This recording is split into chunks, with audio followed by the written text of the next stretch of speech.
This podcast is brought to you by Trophy Wife, the official finishing salt of Unpackaged Goods. Even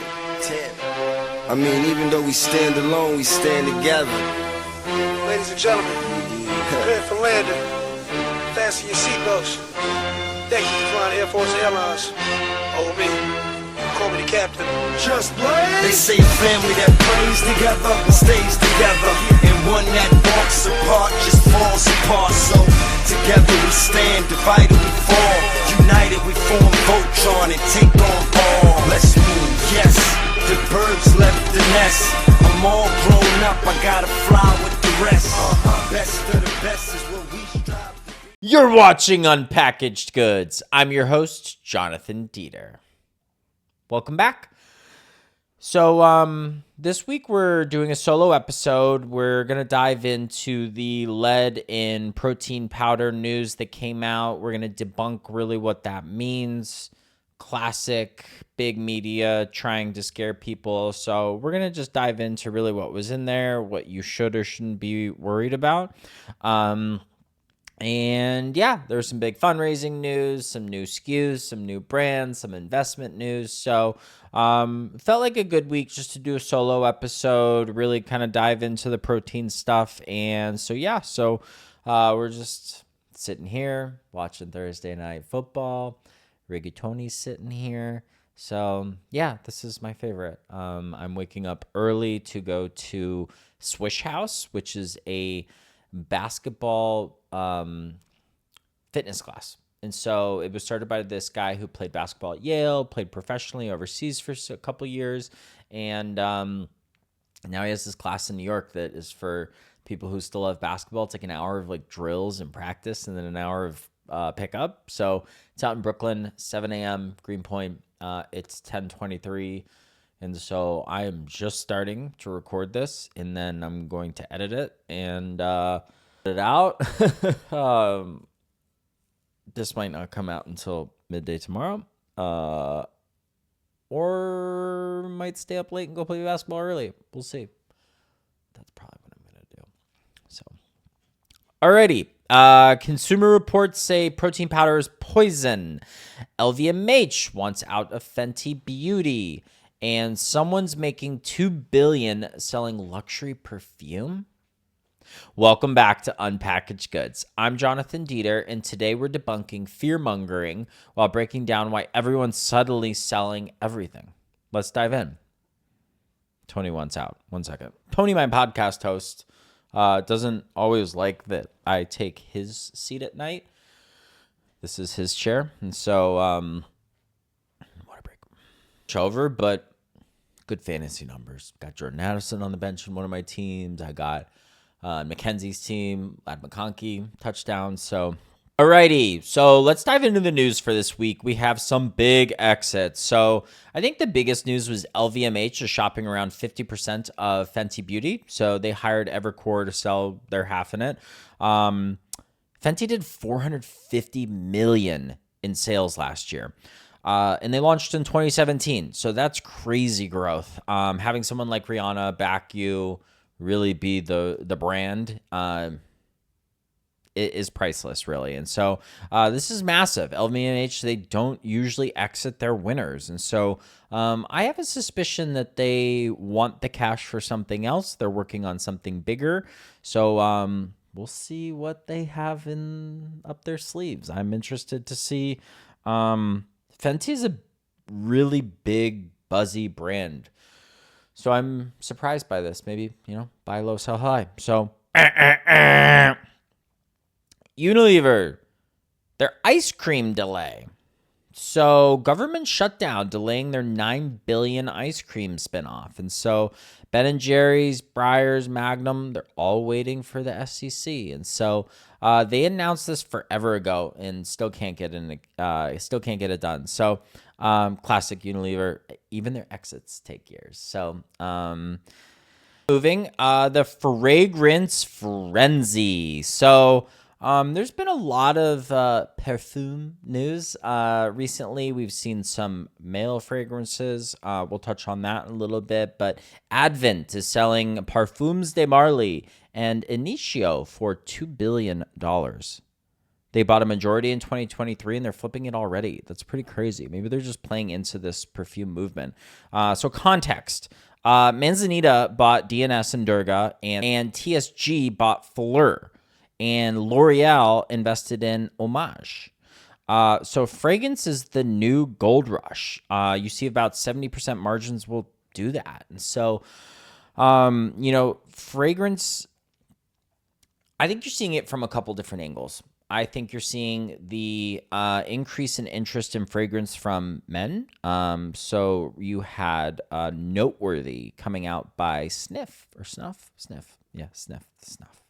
Snuff is the tobacco. Yeah, so Sniff came out with Noteworthy, which is their new male-targeted, really unisex, but more so targeted at men, is an easy entry point for fragrance. And so I think this is awesome. I think men are taking more of an interest in what they smell like. I have always been a fan of Brido. I've always had 1 or 2 scents that I've really liked, and then I will throw the samples in my DOP kit when I'm traveling, and I'll get to try some other ones. But generally, I have like 2 scents I really like. And so this is interesting. I don't know if you're going to get your traditional luxury male scent buyer to experiment with some of these more entry-level scent companies.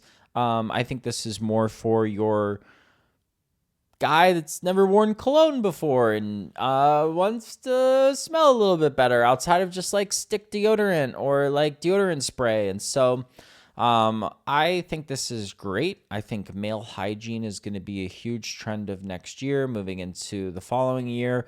I think you're going to see, better for you products, not only in like the scent care, male hygiene, whether that be deodorant or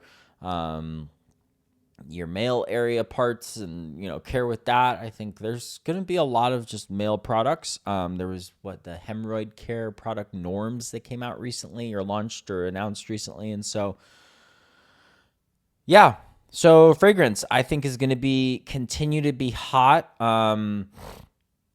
My cousin Julia, shout out Julia. She worked at Fleur or the company that owns Fleur or owned Fleur, it was part of an incubator lab. And so maybe we'll have her on to talk about what's going on in the fragrance space. I think that might be a really cool idea. So Julia, I'm going to text you.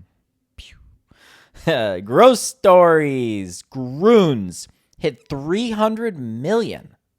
Whoa, 300 million in revenue, and they're profitable in 2 years.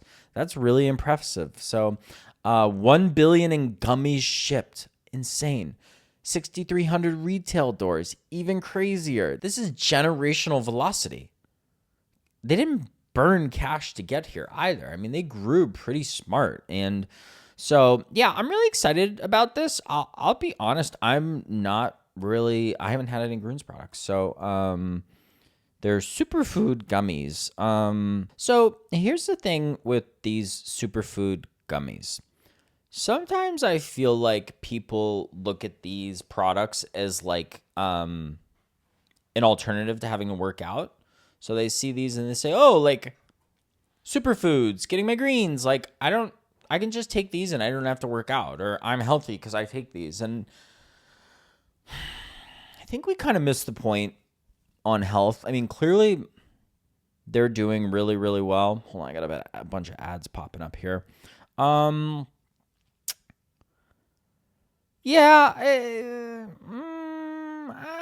just don't see myself trying these.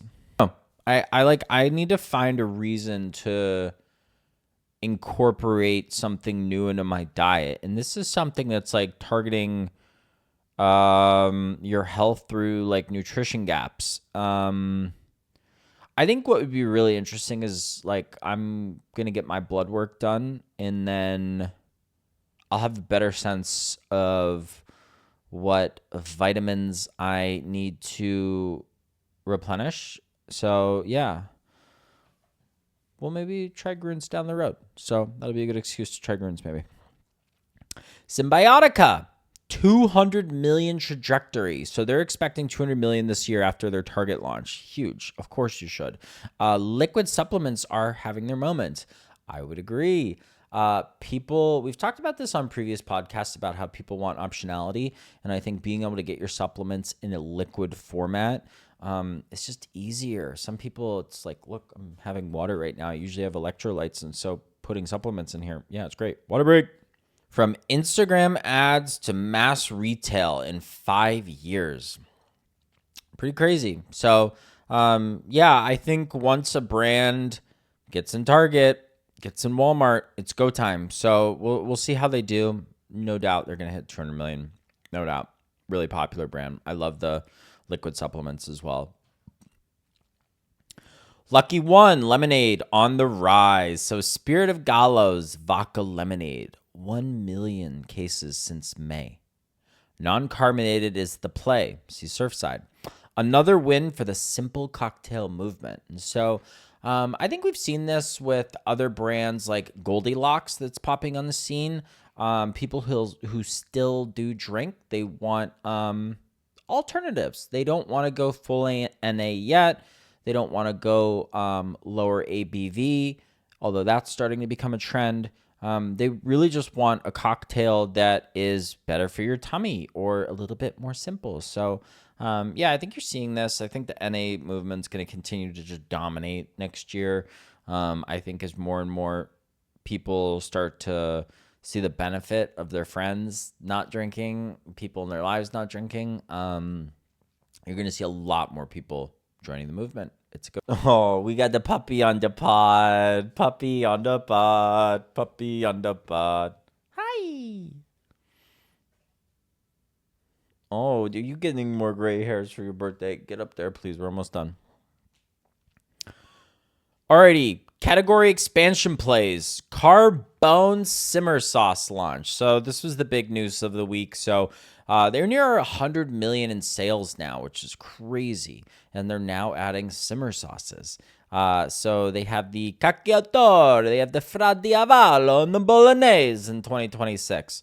Number 2 pasta sauce in the natural channel.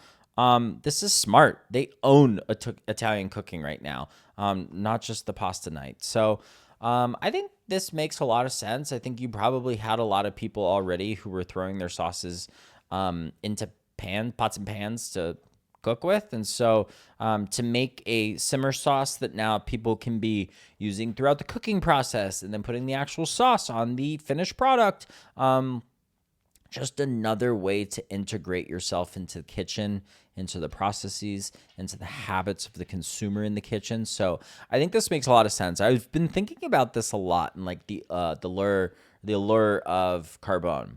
And I think what people who are not from New York have in their mind this idea that Carbone is like the quintessential New York Italian restaurant. And I think if you ask pretty much most New Yorkers, they'll tell you like Carbone's overhyped. It's full of Instagram influencers. It's full of fake celebrities. It's just kind of a place you go to be seen where the food isn't actually that good. But people who aren't from New York have this idea that it is New York in a bottle. And so that's what they're buying when they see Carbone on the shelf. That's why it does so well in places like Vegas, is because people think they're getting that Manhattan big city lights experience when they go to Carbone. And in some ways you are. It's nice if you're not from New York, like you're going to love it or you hate it. You're going to say, oh, the service was amazing or it was terrible because they just treated you like shit because they knew you were a tourist. But there are so much better Italian places in the city. So come along with me as we go through the Italian pasta journey. Tony's eating his bone right now. Little beer. Bambas opens retail. First store in the West Village. Austin and Boca next. So they are doing 500 million in DTC sales, but 65% of socks sell in store still. Huh. Interesting. People still want to touch, feel. You're not trying on socks, but you're touching them. You're feeling them. That's hilarious. We love Bambas. I got a cool pair of Bambas with these little sticky things on the bottom. So the DTC to retail play continues. I'm going to have to go check this out. The Bambas! Ah la la la la Bambas! Ah la la la la Bambas! Bambas West Village. Let's go. Bambas. Ba-bum-ba-bum. Bum ba da dum. Bum ba dum. Bum ba da dum. Ba da dum. Ba da da da da da dum dum. Ba ba dum. West Village and then Boca Raton and Austin are next. So that's crazy, my friend. So until now, more than 90% of the company's revenue has come through website, with less than 10% generated by existing wholesale partners like Nordstrom, Dick's Sporting Goods, and Scheels. Wow. Wow. Super interesting. Super cool. We'd love to see it. It's going to be on Bleecker Street. So, hot take dough and form. They have a protein cookie collab with their activewear brand. So the activewear brand and the protein cookie company are doing a collab. 9 grams of grass-fed whey per cookie. CPG and fashion collabs are the new normal. I love this. I think you have activewear and fitness brands that are starting to partner with CPG companies. Realize it's the same consumer. It's the consumer that is conscious about their health, what they're putting in their body, what they're wearing, how they look. So yeah, I think this is pretty cool. I have to check them out. I love cookies, so we'll definitely check it out. All right, new launches. So Smooth Sweets. These candy-coated dates. These look really good. From Dr. Smooth, the founders. Major retail partnership announcement coming. True Dates proved the concept. Now everyone's coding dates. So, dates are having a moment. Date worthy, gato. Everybody loves a little luxury in a bag. So, the dates are having a moment. I'm really excited to try these. Ohio THC boom. Christini. So we have a new THC bubbly brand that launched. So Ring Heist Brewery launched Fuzzy Bones. Fun name. 5 milligrams of THC plus 10 milligrams of CBD in the beverage. So I would say that's a safe amount for someone that wants to drink it and is curious. Mom, this one might be for you. Ohio is going all in on the hemp drinks. Ohio legalized marijuana last year, 2 years ago. You've seen the dispensaries popping up around the state. I think this is a good thing. It only helps the local economy. They tax it. It's great. Now you have small businesses popping up and creating drinks, and they have a huge beverage infrastructure with all of the breweries already in Ohio. So they can probably leverage a lot of that distributor networks, the cold chain logistics, and 3PL. So makes a lot of sense. Like it. UK invasion. So Curdy is bringing cottage cheese to Britain. Good Culture did 200 million here. The UK wants in. So Americans are teaching Brits about dairy. Ironic. We're starting to see some cottage cheese products pop up. And I think that it's interesting. You have frozen cottage cheese Froco in smear case. That one's good. I like that. I've tried the peanut butter and the vanilla. Usually a peanut butter ice cream is too peanut buttery for me, but this was really nice. So interesting form of protein intake. I've also seen the cottage cheese dip Kato. She's doing like very small limited drops here in New York. And so I'll try to get my hands on a dip. And yeah, I'm excited to. I've never been a cottage cheese person, and I think you're either a cottage cheese person or you're not. Like you either love it or you hate it, or it's like weird and you just never grew up with it. I think that's me.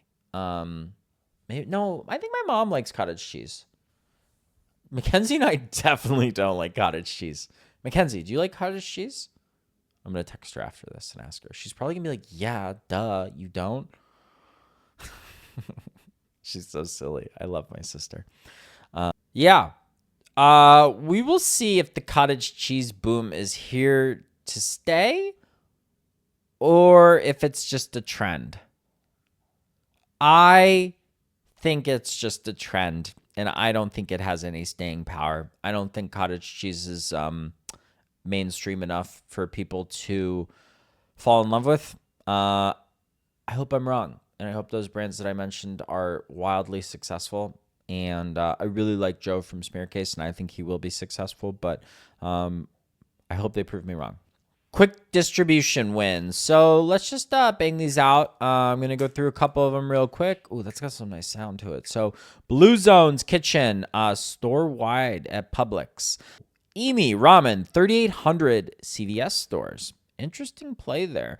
Nightingale Ice Cream is at Target. And Create at Vitamin Shop. Da-dum, da-dum. Special report segment. What should we call this? The protein report, the protein punch. Welcome to the Dieter Digest. So this is our special segment. This is when we do a deep dive on one piece in the news, and let's address the elephant in the room. Consumer Reports published an article this week claiming protein powders contain high levels of lead. If your mom sent this to you, Twitter's having a meltdown right now. But here's what's actually happening. Let's dive in. So we're going to break down these claims, and there's a lot that's hiding behind the headlines, which is what mainstream media likes to do. They like to create hysteria with headlines without really giving you the facts and diving in. And that's what we're going to do. We're unpackaging this week's news in CPG. Let's get unpackaging. So what the Consumer Report said is they tested 36 products and they found heavy metals. Some exceeded California Prop 65 limits, which if you're familiar with California Prop 65, they put these really ridiculous stringent limits on pretty much everything. There's Prop 65 warnings on everything from like your car window to almost everything that you're going to find in the grocery store. So take that with, Prop 65 with a grain of salt. And, we're going to dive in here. So, a lot of this was people not understanding what this report said, people not knowing what Prop 65 is. So the reality check of this report is they're using Prop 65 standards, and that's the problem. Prop 65 limits are 0.5 micrograms of lead per day. For context, one serving of spinach fails this. It's not a health standard, it's a labeling law. So in Europe, for instance, none of these proteins passed this or failed these tests. So let's put these numbers into perspective. What 15 ppb actually means is parts per billion. Sounds scary, but dark chocolate, 30 to 60 parts per billion. Brown rice, 80 to 100 ppb. Spinach, up to 60 ppb. Your morning coffee, 20 to 30 ppb. Protein powder is safer than your salad. In this reality, you consume, on average, 50 to 200 micrograms of lead daily from food, water, air. So many of the things that we consume have natural amounts of lead or metal in them because they came from the ground. That's 100 to 400 times more than Prop 65 allows. Let me repeat that. You consume 50 to 200 micrograms of lead daily from food, water, and air. That is 100 to 400 times more than Prop 65 allows. Your body processes this and eliminates it naturally. So the amounts in protein powder, negligible. So why this keeps happening? The fear cycle. The same article comes out every 2 to 3 years, always uses Prop 65 as a standard, never mentions comparable foods, Fear drives the clicks, clicks drive the revenue. So why this actually matters. Third-party testing, NSF, informed choice, USP, batch testing and transparency, buying from reputable brands, not getting powder from random Instagram ads. Protein thing. Look, I think everyone can agree that protein has gone way too crazy this year. It was not only a trend, but people just now are using it as an excuse to put it in everything, thinking that you need a ton of protein. You do and you don't. And if you're not exercising and you're just eating a ton of protein, it's not going to be great for you. You're probably going to gain weight. So I think that the people, again, want the choice of how they're consuming their protein. I think the old days of like throwing a scoop of protein powder in your like a protein shaker after a workout, you don't see that as much anymore at the gym. Like I was at Equinox today and I didn't see any gym bros with their protein shakers shaking them in your face like you maybe would expect to see. And if that's any indication of the consumer habits and what's actually going on with consumers of these products, is that in different forms.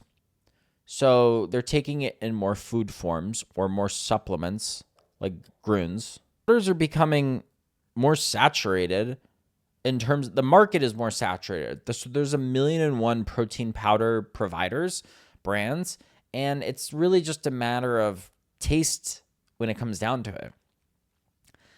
Very few consumers are like super concerned with the type of protein that they're consuming. At the end of the day, like very few things that people are consuming, like are people actually like going and seeing like on the back what type of protein it is. You know, people see the number of grams and they say like yes or no. And so I think that the protein thing is here to stay. I think that fiber is you're gonna see the same movement this coming year with fiber. You're gonna see fiber in everything. And I think a lot of the protein brands are gonna start to die. They're also gonna pivot. They're gonna pivot to more of a holistic, functional wellness brand.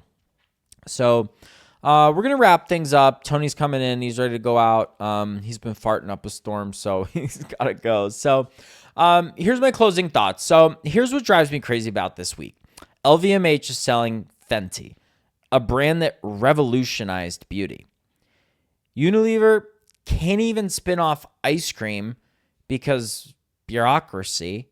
And meanwhile, everyone's panicking about protein powder that's safer than your vegetables. Grüns hit 300 million. Symbiotica is approaching 200 million.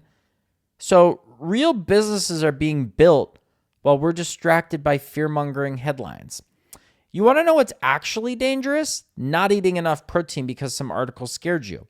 Not building muscle because you're worried about parts per billion. Living in fear of food. Buy from brands that test. Eat your vegetables even though they have more lead. And stop letting consumer reports dictate your nutrition choices. Next week, we're back with a founder interview, someone who's actually building something instead of tearing things down. Until then, remember, fear sells subscriptions, facts build businesses, and your protein powder is fine. Till next week, this is your host, Jonathan Dieter. Subscribe wherever you get your podcasts.